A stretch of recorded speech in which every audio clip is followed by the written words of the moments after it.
Hello and welcome to the Young Startup Talent Final in Brighton and Hove in Dragon's Den style. It's been running for the last 3 years in the Gatwick Diamond area, and I'm delighted it's now come to Brighton and Hove area. Tonight we have 4 entrepreneurs pitching for £50,000 worth of prizes. Let's see how they get on. Here are our judges, 7 of the leading business personalities and entrepreneurs in the Brighton and Hove area. Dean Orgill, Chairman of multi-award-winning law firm Mailwin Baxter. Gary Peters, CEO of BrightonandHoveJobs.com, the city's premier site for employment. Matt Turner, MD of award-winning design and marketing agency Creative Pod. Lorraine Nugent, Managing Director, Media Wordwaves, a leading PR agency. John Keenan, Business Editor of the Argus newspaper. Matthew Tyson, Director of Richard Place Dobson Accountants, specialising in the charities sector. Alan Cook, Senior Manager, Commercial, Lloyds TSB. Alice Larkin is a 24-year-old who is developing a web-based jewellery business called Locketsmiths. Hello, my name's Alice Larkin. My business is Locketsmiths. I've got some things for you to look at. This is an example of the finished product, and these are some examples of the sorts of components that I will be using to make it. You can pass them along. Have a look. Right. For nearly a year, I've been working to create a website and a web app where people can design their own piece of jewellery. The web app allows people to build their piece step by step, layering different components together to create the piece that they want. Locketsmiths jewellery is unique because at the centre of each piece is a pendant or a locket which contains an image. Because images are so personal, the web app allows people to upload their own images, take images from their Facebook pages, or they can pick from the image library. In the business plan that I've given you, there's an example of what the app looks like. It's just a mock-up, but it gives you some idea. They'll be able to edit them, add symbols, and even draw or paint on them. Maybe even just draw or paint a picture without uploading an image. It's up to them. Once happy with the piece, they'll accept the terms and conditions and they'll pay for it. I will then make it and dispatch it within 3 days. My website is PCI compliant. It's got its own e-commerce system built in. It uses PayPal as a payment gateway, which means it doesn't need a merchant account, so I don't have to pay expensive monthly rental for that. And I think PayPal's good because it's something that people have all heard of and they trust it, and they won't have to have a PayPal account themselves to use it. They'll just have to put in their details. My website offers 3 ranges. These are based on target markets which are identified during market research. My average profit margin is 41.8% before costs. Each range has its own price, which is all inclusive. This includes postage and packaging, all the components and everything, image upload. My research showed that the main things people are looking for are fashion, affordability and individuality. Locketsmiths offers all of these, plus a unique shopping experience, allowing people to be creative and design for themselves, unlike any other jewellery website. I would love to win this prize, as it would help me launch and grow my business. I'd love Locketsmiths to become a recognised brand. Please feel free to ask me any questions. It's a clear and concise start for Alice. Matt Tyson quizzes Alice on her numbers. Well, if I start, I went through your plan last night. Yeah. There's a lot of good parts to it. Okay. From an accountant's point of view, I like the amount of detail you went into the numbers. Mm-hmm. Something you had given some thought to was VAT, that as a business of the size you are, you don't have to concern yourself with registering for that now. No. But you noticed that at a certain point in time you do. Yeah.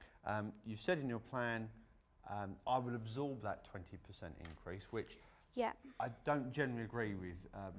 The public generally expect to end up paying VAT somewhere along the line, so you're taking the hit. And you've had a go at trying to work out what your takings would look like after VAT. Yeah, obviously had a go. Well, you had a go, and you noticed right. more or less the time you needed to register, which was good, and you've adjusted the figures in January.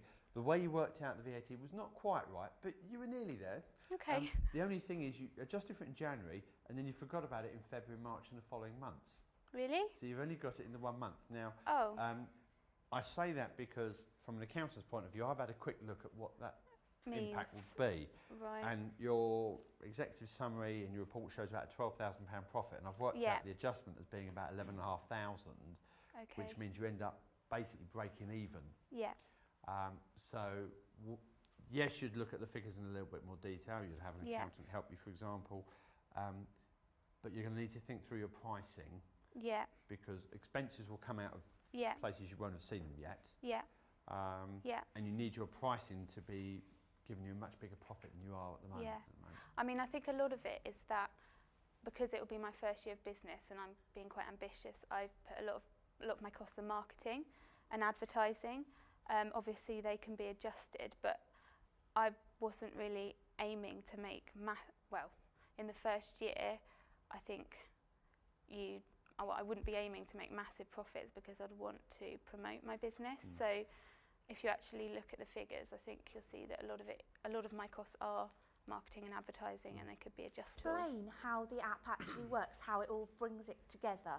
Okay, A little bit sure. more detail so that So you go onto the envisage it. website, you click that you want to get started, then it offers you some choices. So the first thing will be chains, and that's where you make your decision as to, and it will explain about the different ranges there. That's where you make your decision. I want to go for this range, the top end range, mid range, or low range. Then you have some choices. So there'll be different pendants and lockets, and you choose one of those.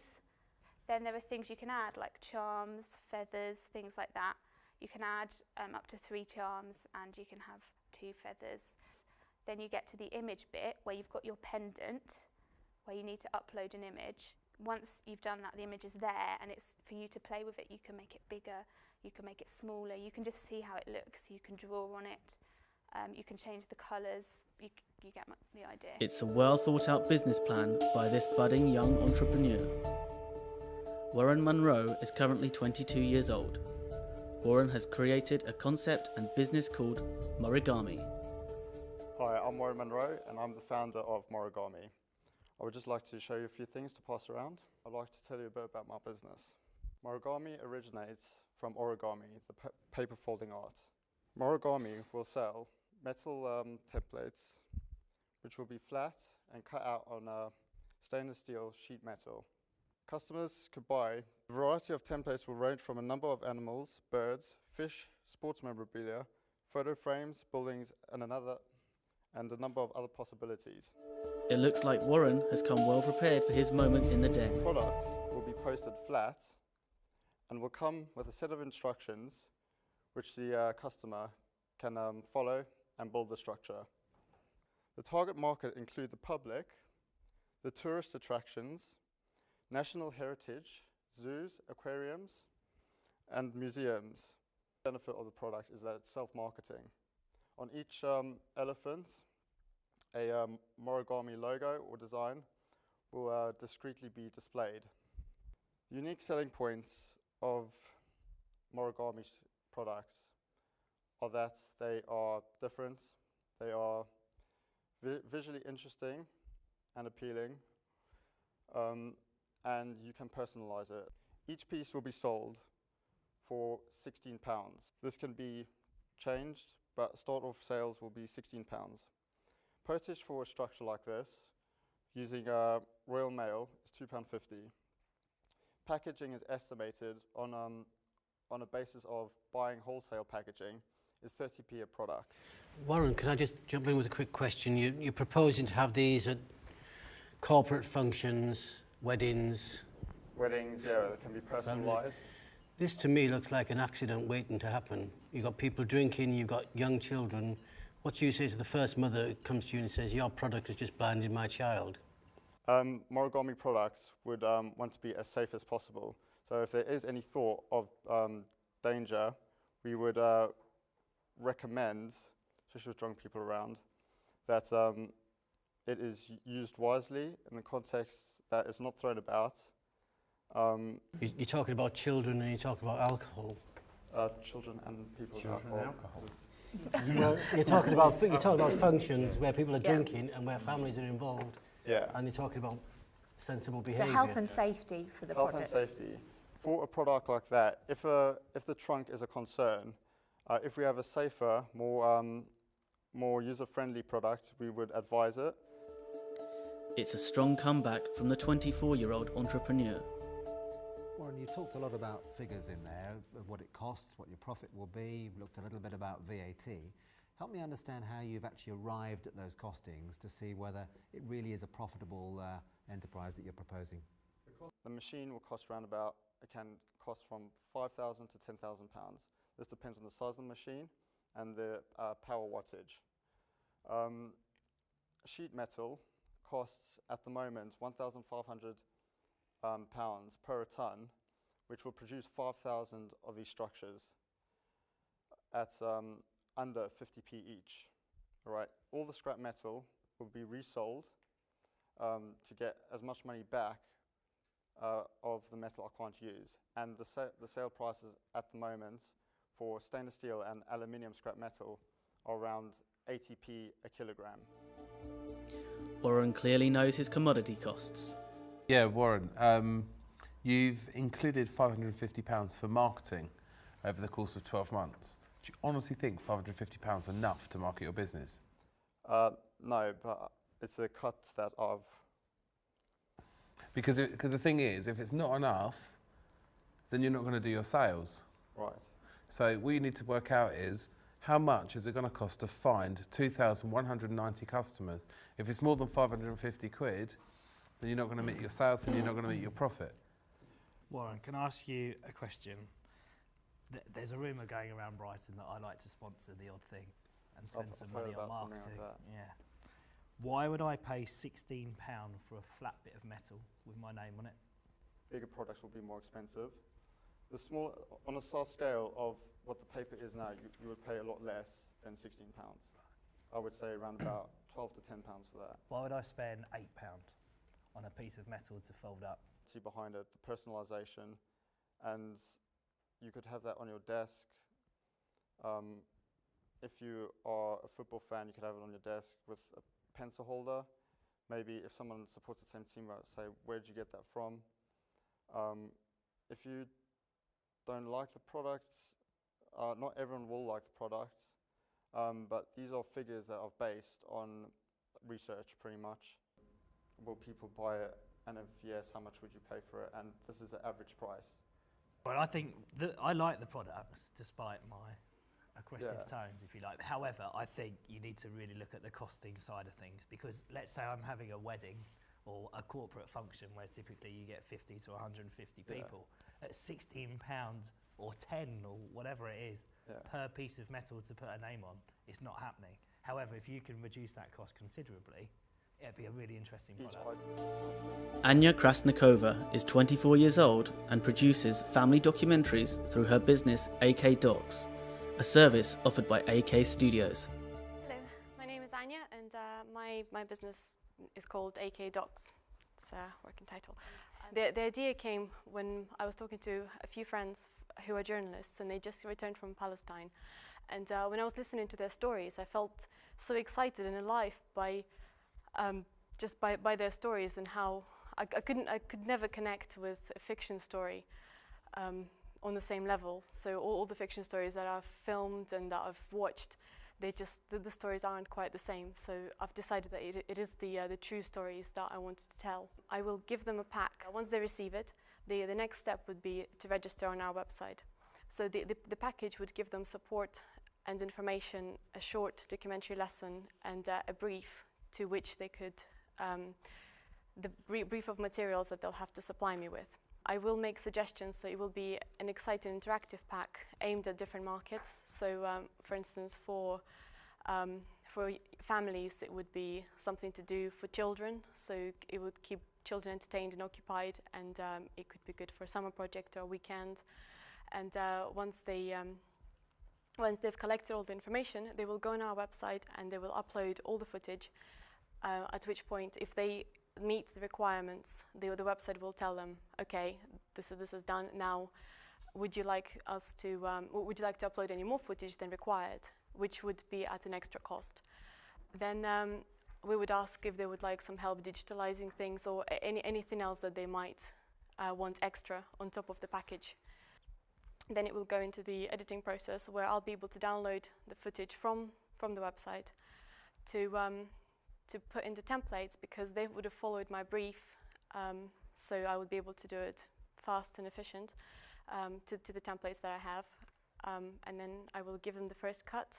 They will take a look at it and tell me what they would like me to change, whether there's anything. And then the final step would be, after the film is complete, is what do they want to do with it. I will give them, the package will give them a digital copy. If they would like some DVDs or Blu-ray DVDs, or if it's a present, they may want a completely personalized DVD cover with the printing, which will all be an extra charge. And I would like to give them the option of having it on Vimeo or YouTube if they do not have the access themselves, or if they can't do it. It's a nervous start for the young entrepreneur. Can I just jump in there, because we're running a little short of time. I'm looking at the costs, cash flow and 12-month forecast, and I noticed there's an exponential increase in July in the summertime. Could you explain the thinking behind that? I believe that because I'm the only person that is offering this service at the moment, the first 3 months will not be as profitable, just because I need to spend a lot of time working out these packages, because they have to be perfect before I do any marketing and before I get out there. Now, £250 per pack is very affordable, and it's something that many people will be able to buy. So I believe I would be able to get a lot of customers straight away if I do the marketing correctly. Anya copes well under pressure after a questioning on her numbers. £250, you know, for a one-off documentary which may last 30 minutes, 40 minutes, an hour. But I could buy a camera for virtually that price and have that for 20 years. How do you compete against the Amazon market? I'm not offering the filming. If you have the camera, you would. It's not the filming ability. It's first of all, it's the editing, and also it's the support that I will be giving people. They wouldn't be able to. I mean, I'm not aiming for filmmakers. This isn't my market. It's people who are looking for something to do, and they value their family, and I would give them advice and support that they would be the ones making it. They would be the directors. All I'm doing is just bringing everything together. Have you got in your costings to create video, £250 is it a set cost, or have you got different bandings? It's a set cost, and then anything extra, if they want it longer, everything is added on top. So how long is £250? It's 20 minutes. Okay. And can you just clarify as your USP for me? Because right now I'm feeling that you'll put some video together. Why you? Well, it's the package that I would be giving people, that they wouldn't be able to go out and make the film without it. And also, loads of people want to make a film, but they don't know what they could make it about. It will cost me £150 per package, and with £50 tax. And who else does this? Sorry, just one last question. There are two companies that do a similar thing in England. One of them, they give you for £30 a DVD, which helps you make your own documentary, but they just leave you to it. There's no online support. There's no. That's it. That's what you get. What are they charging? What's their costs? That's £30 for this CD, or you can have a completely custom-made documentary for £3,000. And then there's another company who you can sign up with, and they film your child from first year of his life or her life to 21st year of his life for £14,000. And that's 4 hours a year that they give you. Would you buy Mrs. P a DVD on the life of Gary Peters? For my children, I may, not for myself. But so but what not for you do is you £14,000. put the pictures of people's lives. So it might be pictures from like your grandmother's childhood, and you make sort of, so it could be their life, if you like, couldn't it? And pictures, and then you make that into a video. Yeah. I think at the semi-final stage, I don't think you've got it in here, but one thing which I did find a little bit interesting was your thought of somebody who's been in a care home, somebody who's in a hospice, for example, Yes. producing a documentary of their life. Yes. Because most likely they're going to pass away very shortly, and it's something that they can leave to generations below them. In the same way we have traditional photo albums now, it can be something a little bit more interactive and personal that they can leave. Which is another thing that I considered, because if I was to work with people who know that they're going to die, or person that has died and their family want me to make a video about their life, these packages will allow me to make the family supply me with just the things that I need for the templates, which means I can have it done before the funeral. So it's not, you know, if I have 3 days to make a film, I can do it. My personal opinion is that I think your pricing's too low. I think because it's so low, it comes across as cheap. You know, and the thing is, I think you'll get a load of idiots waste your time trying to get a £250 DVD made. Whereas if you said entry price is £1,000, £999, you whittle out all the time wasters. Because, you know, if you're capturing someone's child who's in a hospice or whoever it may be, those precious moments are invaluable. They'll spend whatever it takes to capture it. The judges feel Anya could be charging much more for her bespoke services. I think we're all agreed that you can charge more for it, which will give you a stronger is brand. Yeah, and make more definitely. money. So what research did you do on costs? Did you ask anybody what they would pay for something like this? Because I wasn't, people I spoke to, it was the different idea that would include filming. And they did say that they would be willing to pay over £500. But then some people were a bit surprised. But they're not people you want as customers. No. People who shop in Lidl don't shop in Selfridges. Sure. There's a reason for that. Harsh but fair. I mean, this is quite a new idea, so I'm still, as you see, developing it, because it's changed quite a lot. Matt Turner metaphorically sums up Anya's business. Rochelle Rakuski-Donovan is currently 23 years old. Rochelle has a business called Enjoy Arts Limited, whereby she runs a mixture of creative classes for all ages. My company is called Enjoy Arts. Enjoy Arts is a creative arts company designed to bring together a vast majority of the local community through the execution of innovative and creative classes. These classes could be things like art classes, music classes, drama, and anything in between. So we really want to span the creative arts in our classes. Our mission is to deliver high quality, fun and affordable classes to all ages and also all members of the family. We would like to promote physical, emotional and social development of all children, and hopefully then progress that through the ages so they can grow with us within the company. To do this, we would like to be flexible with the way that we make our bookings, the way that we make our payments, and also flexible with the choice of which classes that you would like to participate in. And also using the early years foundation stages, we would like to be really innovative and move with the time, so we always know what the fads are, you know, what the new thing is, what the kids want to do, what the parents want, and always creating that buzz for the company.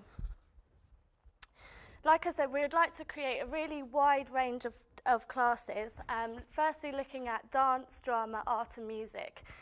These are kind of the four broadest genres, and then we'll look into doing a lot more things in between, so things like hula hooping or flower arranging or drawing classes, and you know, really get into the depth of each class.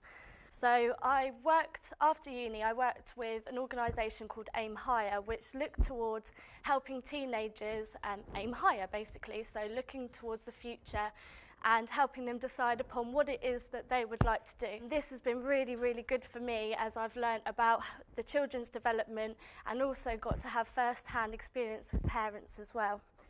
So I wanted to start thinking about what I could do with that.